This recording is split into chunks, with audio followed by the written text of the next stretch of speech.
What it do, YouTube? Is Coffee back at it, man. Football season right around the corner, man. What's this, Tuesday night?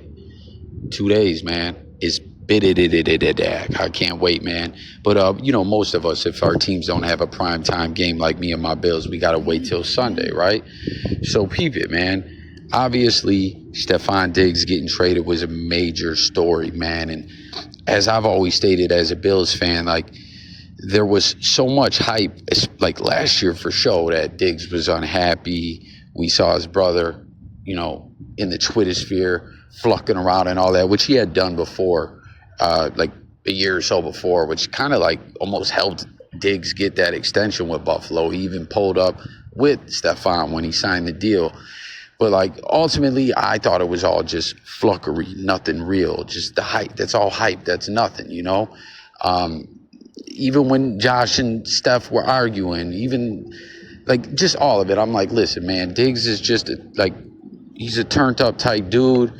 The media sensationalizes things. It's nothing. Then at the end of the year, we're like, yo, there's no way they're going to trade him.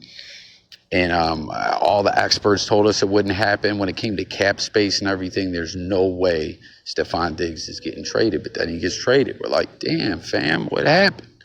And little shots have been taken back and forth on both ends, right? But peep it, man. The main talk now, shout out this account, Shakir Better. Or no, is that? My bad. Shakir Better. They been tweeting, covering this all. We had this ish in the bag, dude. Like, what the fuck? I think that's when Stefon dropped that one bomb. But peep it. This is some stats. Bills' last 10 games. Receiving yards, Khalil Shakir, 462. Stefon, 422. Targets, Khalil Shakir, 39. Diggs, 80. So on, like, double the targets, they had basically the same production. You know what I mean? And what's this in response to? I don't know one star in any sport that doesn't want the ball. If you ain't getting the ball and it's not a problem, you ain't no competitor. Stefon, I'm being a competitor. And that was in response to what's this? Oh, every year you train all year round for 17 games. That's why people can't tell me how to react. Diggs on his emotions during the game.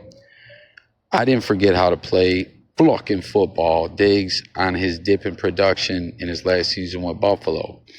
I pay real close attention. This ish is not a game to me. Stefon needing 4,000 yards to move into Hall of Fame territory. None of these teams wanted to get rid of me. Things had to shake because I kind of wanted them to shake. And then you see Gridiron reporting. Stefon Diggs talked being traded from Buffalo and how he's ready for a fresh start in Houston. And that brings me to when guys say, then why'd you drop a 60-yard bomb in one of the biggest games of your life? And this is that same quote here that we were just reading. Last year, I was in the worst mental space I've been in since I've been in the league. If I'm not in a good space, obviously that's not the best for me. So that's when things had to start shaking out. None of those teams, Minnesota or Buffalo, wanted to get rid of me. Things had to shake because I kind of wanted them to shake. So it's like,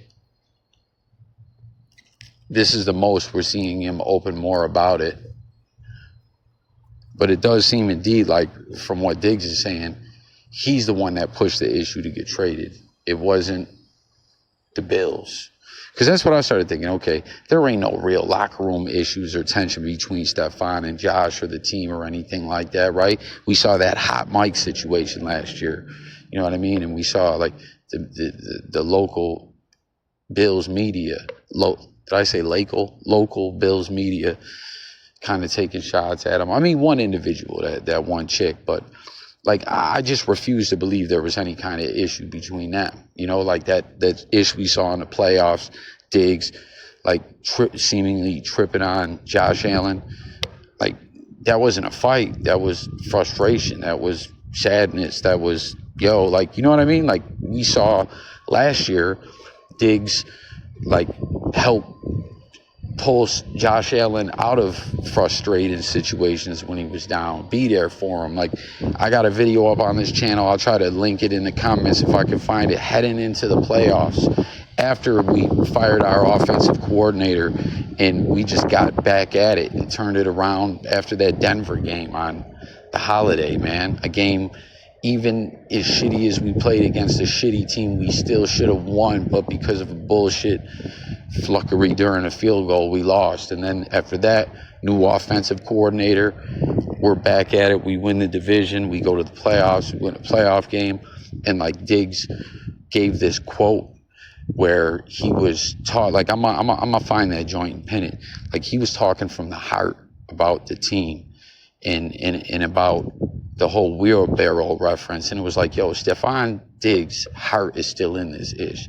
He's a Bill to the core. Like he, you know what I mean? And it seems at the same time, like, because then I started thinking, man, it was him in the front office, or him in the brass, or him in the franchise that fell out. Well, we see, I don't know, apparently Diggs was in a bad mental space. Was he maybe going through some other things outside of football?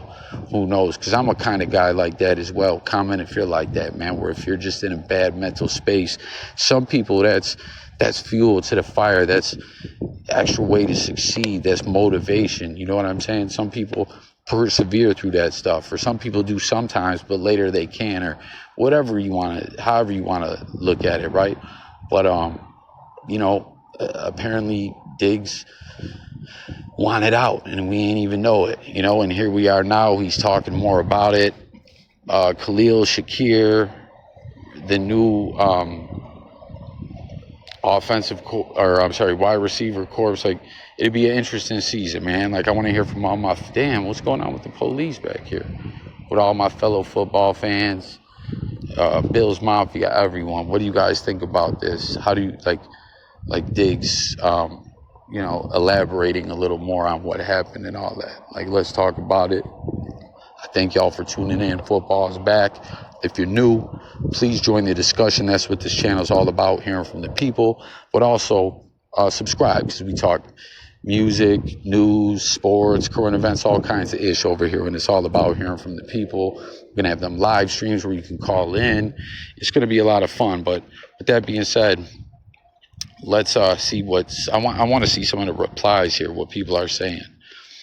Didn't impact the outcome of the game. It sure would have helped, though. He could have changed the momentum. We'll never know. Was a bad ball. Oh, they're talking about that pass that he dropped. Here's the comparison and the numbers. Only 5 replies. Holy crap, is this real? Yep. And playoff Shakir was even better than Diggs. Man, he had a beautiful touchdown. Like, Shakir, I'm really intrigued to see what he does this year. Curtis Samuel Jr., is that his name?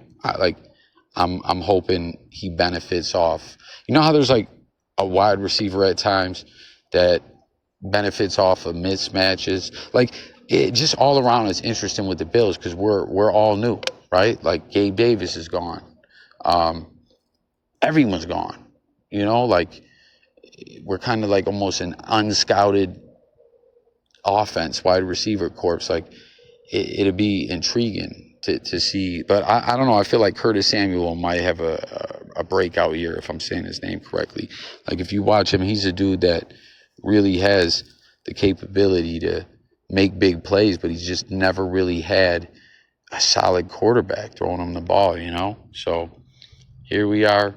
Go Bills. Bills fans are starting to become more delusional. Khalil Shakir is nothing more than a good slot receiver. That slot receiver had infinitely more production than Diggs in the playoffs. Had a nasty-ass TD against the Chiefs. It was, though. Historic defense, and outproduced him with significantly less targets in the second half of the season. I ain't delusional over anything, little bro. Shakir breakout season incoming. And then we got Keon Coleman. It's going to be dope, man. But with that being said, let's talk in the comments. I'm up out here. Subscribe. Peace.